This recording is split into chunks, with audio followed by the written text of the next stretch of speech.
Hi there, I'm Spicy Steve. And I'm Tasty Trish. And we're down here at Vancouver's Merit Kitchens, where they've kindly set up this lovely kitchen for us to use to do some great Malaysian cooking for you today. Now, Trish, as you probably know, if you don't, she's from Malaysia originally. And this is a dish that hails from her homeland, but not one that she necessarily grew up with, because this comes from the island of Penang. That's right. And you were from down south in Johor Bahru near Singapore.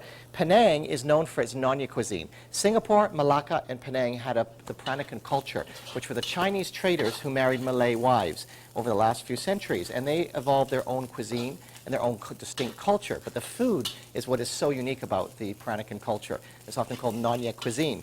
Now, this is a dish that hails from Penang, which has more influences from Thailand, right, Trish? A little bit more of the assam, tamarind, a little more citrus, versus the Peranakan culture in the south that was a little bit more heavier into coconut and sweet and other ingredients. Right. So you'll find it ranges between those three trading centers of Singapore, Malacca, and Penang.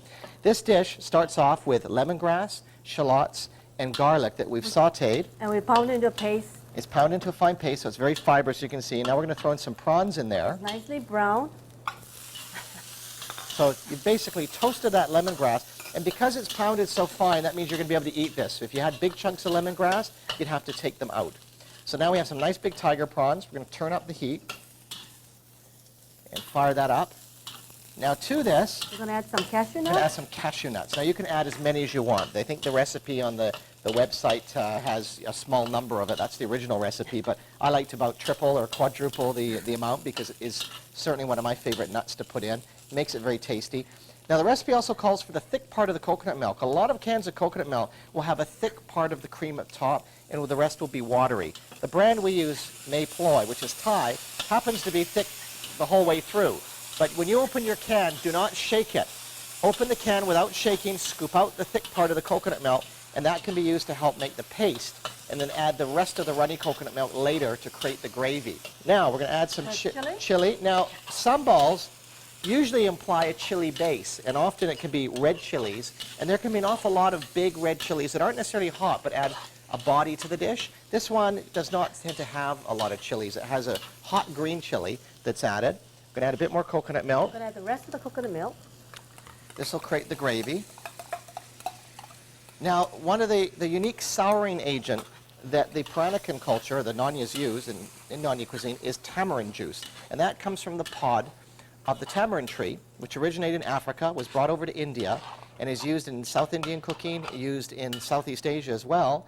And what you do is you take a piece of it. It comes like a paste, almost like dates, in a block, and you break off a piece, put it in some hot water in a little bowl, and basically let it break down, mix it, and then strain out the juice. So we've got, yeah, a golf ball size produce about that much juice, and that is in place of lime or lemon. It gives this sort of a citrusy flavor to the dish. So I'll give it a sour or tart taste to complement the creaminess of the coconut milk.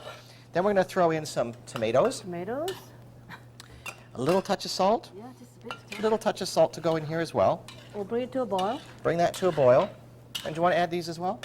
When we're finished, we're going to garnish with some crispy fried shallots, which you can cut fresh and toast, or you can buy dried ones that have already been fried up.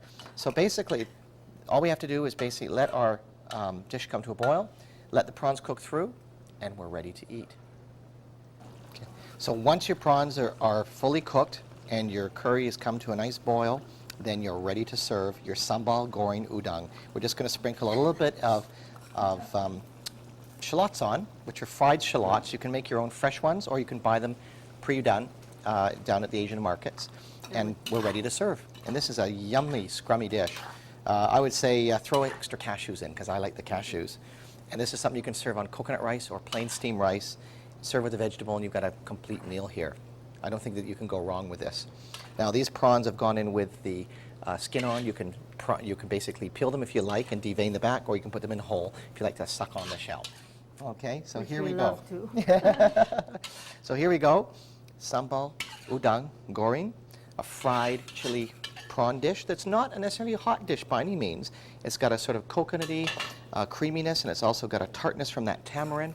And this is a dish that is unique to the Peranakan culture, Nyonya cuisine from the Malaysian island of Penang.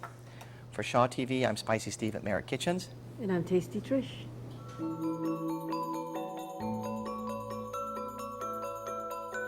For recipes and information on cooking classes, visit spicysteve.com.